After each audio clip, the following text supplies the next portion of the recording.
Berbicara mengenai Iya. mencari korban, Pak, ini memang ada semangat ataupun juga ada harapan dari para keluarga yang kehilangan anggota keluarganya. Seperti salah satunya Pak Henry, ini kami punya narasumber juga yang bergabung via daring. Ada Mbak Jihan. Assalamualaikum warahmatullahi wabarakatuh. Selamat malam Mbak Jihan. Malam malam. Baik, Mbak Waalaikumsalam Jihan saat warahmatullahi ini, wabarakatuh. Waalaikumsalam ya. Mbak Jihan saat ini sedang berada di Bandung, Jawa Barat, begitu? Iya, Ya, saya lagi di Bandung. baik. Mbak Jihan mungkin bisa diceritakan, Mbak Jihan, siapa yang dicari, siapa yang dinantikan kabarnya dari gempa ini? Kebetulan yang hilang itu abang dan kakak saya sendiri, yaitu Hanif Pratama dan Putri Alana Suha, yang sedang melakukan perjalanan dari Bogor menuju Bandung. Kebetulan lagi beristirahat di Cianjur, tepatnya di kafe yang terkenal longsor. Baik, jadi terakhir informasi yang didapatkan oleh Mbak Jihan bahwa dua orang ini, kakak dan abang Mbak Jihan, ada di dalam kafe, begitu? Sempat Iya, berkomunikasi, betul betul. sebelum gempa itu terjadi sempat berkomunikasi? Sempat berkomunikasi dengan temannya pada pukul 12.50. Setelah itu teman yang ngontak tidak ada jawaban lagi sampai hilang dari sinyalnya. Teman Terakhir 13.24, teman dari 13.21 kalau nggak salah. teman ini maksudnya adalah teman dari abang Mbak Jihan, begitu? Jadi Mbak Jihan berkontaknya dengan temannya, tidak dengan abangnya. Iya, abang saya kontak dengan temannya. Baik, ini juga kami tayangkan Mbak Jihan foto dari abang Mbak Jihan dan juga kakak Mbak Jihan yang hingga saat ini memang masih dicari keberadaannya. Kita harapkan juga bisa segera ditemukan dalam kondisi hidup, itu harapan kita bersama. Dan juga mungkin Amin. jika warga sekitar mengetahui dua sosok ini, mungkin juga bisa memberikan informasi tentunya. Mbak Jihan, untuk lokasi terakhir yang tadi disebutkan di kafe, itu Mbak Jihan mengetahuinya bagaimana? Apakah memang diinfokan dari temannya itu atau mungkin ada data-data tersendiri? Saya sendiri mencari data-data tersebut melalui BTS. Jadi BTS yang melacak terakhir kali handphone dari kakak saya terhubung dan memang ada di titik itu.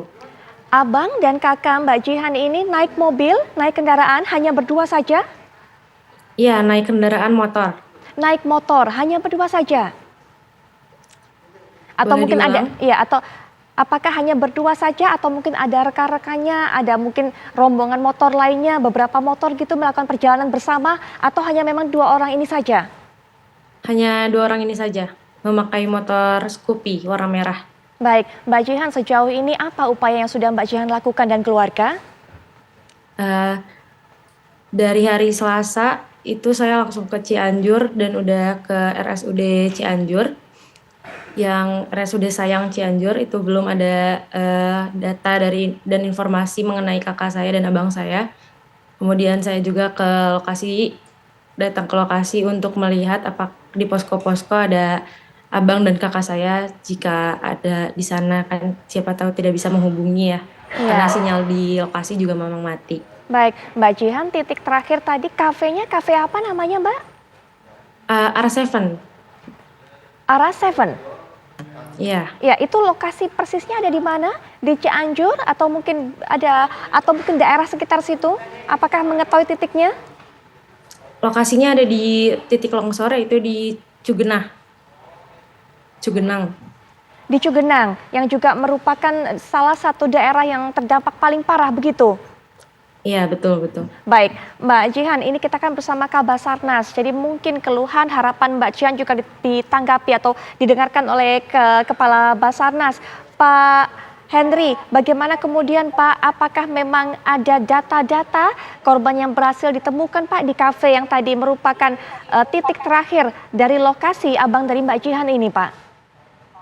Ya, sebelumnya saya mengucapkan prihatin ya Mbak, dengan belum adanya kabar kakaknya dua orang itu. Dan ini kita sudah mendapat laporan tersebut dan kita sudah mencari dan juga melalui berbagai cara termasuk di GPS seperti yang disampaikan oleh Mbak Jihan tadi. Jadi BTS terakhir yang menerima sinyal itu ya di Cugenang itu. Jadi kita langsung bisa menyimpulkan secara garis besar kurang lebih ya ada di longsoran tersebut.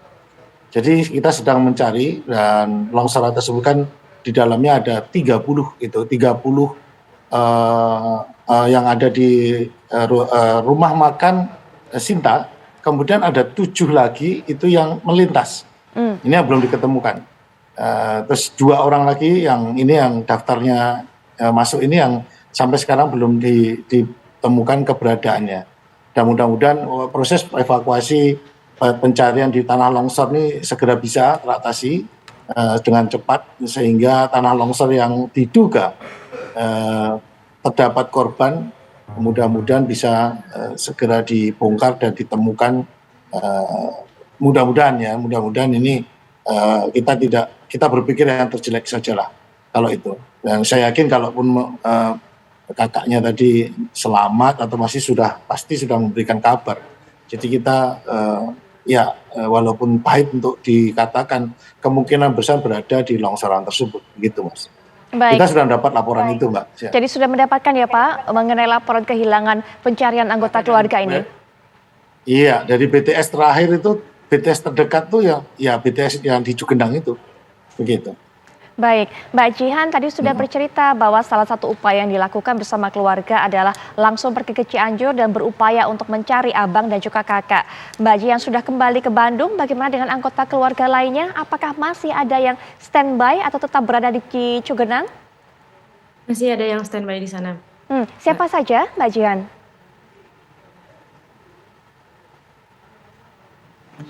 Siapa saja Mbak Jihan yang masih ada di Cianjur? Ada dari ayah saya dan dari keluarga lain masih ada yang di sana. Baik, dan juga terus berkontak dengan Basarnas begitu ya Mbak Jihan?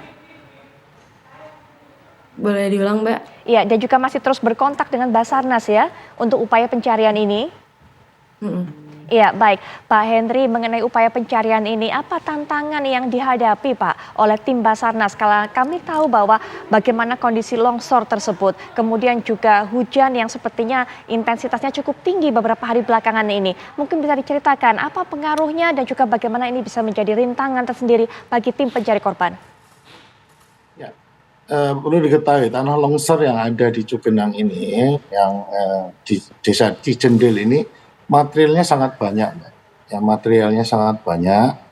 Yang mulanya itu kan dari atas kemudian nyebrang ke jalan langsung tumpah lagi ke sisi, boleh dikatakan jurang lah, sisi dalamnya di bawah itu. Nah material tersebut sangat tinggi tumpukannya, dan sementara ini kan hujan terus turun. Hal ini mempersulit, dan juga tanah longsor itu kan sifatnya labil, Pak. Sekarang bagaimana kita mencari upaya supaya alat berat itu bisa menjangkau. Nah itu alat beratnya bisa menjangkau turun ke situ.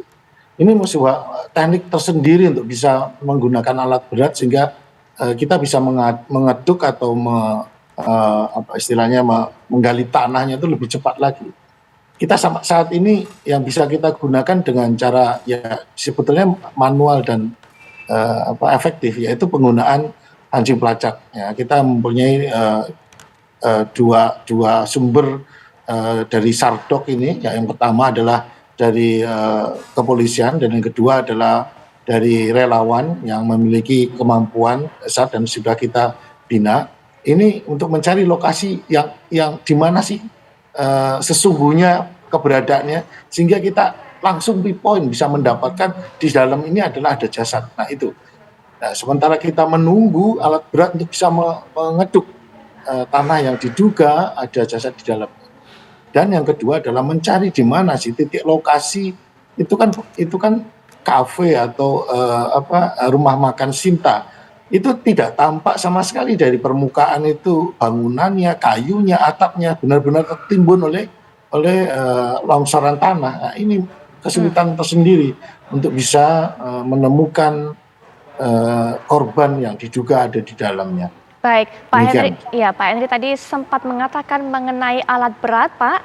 Apakah memang saat ini masih belum tercukupi alat berat ini yang bisa melakukan pengerukan, Pak? Seperti kebutuhan dari tim SAR ini, karena tadi saya sempat mendengar bahwa mengatakan menunggu alat berat. Apakah memang masih menunggu akan ada alat bantuan yang didatangkan, Pak, ke sana? Ya, alat berat sudah ada di situ. Tetapi perlu diingat bahwa Kalau dibayangkan, saya melihat dari atas Mbak ya, dari helikopter tadi. Itu dari atas longsor, kemudian setelah longsor kena jalan, longsorannya langsung masuk ke jurang di bawahnya. Nah ini alat berat nggak bisa turun Mbak. Nah ini, jadi bukan sekedar longsor di tanah biasa yang dimana bisa dituruni atau dilewati oleh alat berat tersebut. Alat beratnya ada di atas, sementara longsorannya ada di bawah.